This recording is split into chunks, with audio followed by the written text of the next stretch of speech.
Assalamualaikum warahmatullahi wabarakatuh. Perkenalkan, nama saya Nabila Mumtaz dari Prodi Manajemen S1 Fakultas Ekonomi dan Bisnis dari kelompok BLKA. Di sini saya akan menerangkan materi tentang koperasi simpan pinjam dan perusahaan asuransi. Yang pertama, koperasi simpan pinjam. Pengertian dari koperasi simpan pinjam merupakan salah satu bentuk badan hukum yang sudah lama dikenal di Indonesia. Koperasi yaitu merupakan suatu kumpulan dari orang-orang yang mempunyai tujuan atau kepentingan bersama. Pelopor pengembangan perkoperasian di Indonesia adalah Bung Hatta, dan sekarang beliau sangat dikenal sebagai Bapak Koperasi Indonesia. Lalu ada sumber-sumber dana koperasi. Secara umum, sumber dana koperasi adalah yang pertama dari para anggota koperasi berupa iuran wajib, iuran pokok, dan iuran sukarela. Lalu yang kedua dari luar koperasi, yaitu badan pemerintah, perbankan, dan lembaga swasta lainnya. Lalu ada jenis-jenis koperasi. Salah satu tujuan pendirian koperasi didasarkan kepada kelebihan dan kepentingan para anggotanya. Jenis-jenis koperasi yang ada dan berkembang dewasa ini adalah koperasi produksi, koperasi konsumsi, koperasi simpan pinjam, dan koperasi serbaguna. Lalu ada keuntungan koperasi. Keuntungan dari koperasi adalah bunga yang dibebankan kepada peminjam. Semakin banyak uang yang disalurkan akan memperbesar keuntungan koperasi. Dapat disimpulkan bahwa keuntungan koperasi adalah biaya bunga yang dibebankan ke peminjam, lalu biaya administrasi setiap kali transaksi, dan hasil investasi di luar kegiatan koperasi.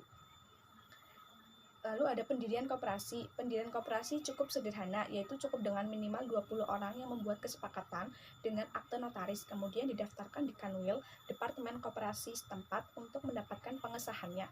Dalam kegiatan peminjaman, koperasi simpan pinjam mengutamakan pemberian peminjaman kepada para anggotanya dengan bunga yang relatif murah sekitar 12% setahun. Selanjutnya materi tentang perusahaan asuransi. Pengertian dari asuransi, yaitu di Indonesia, pengertian asuransi menurut Undang-Undang Nomor 1 Tahun 1992 tentang usaha asuransi adalah sebagai berikut.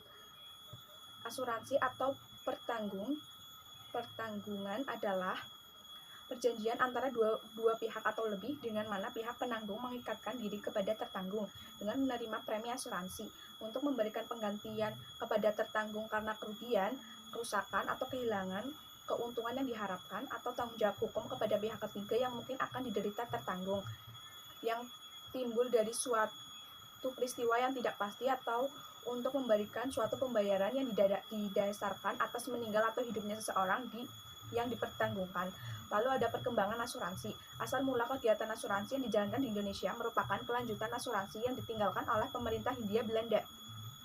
Sedangkan peraturan pemerintah Indonesia yang mengatur tentang asuransi baru dikeluarkan pada tahun 1976 dengan keluarnya surat keputusan Menteri Keuangan pada waktu itu.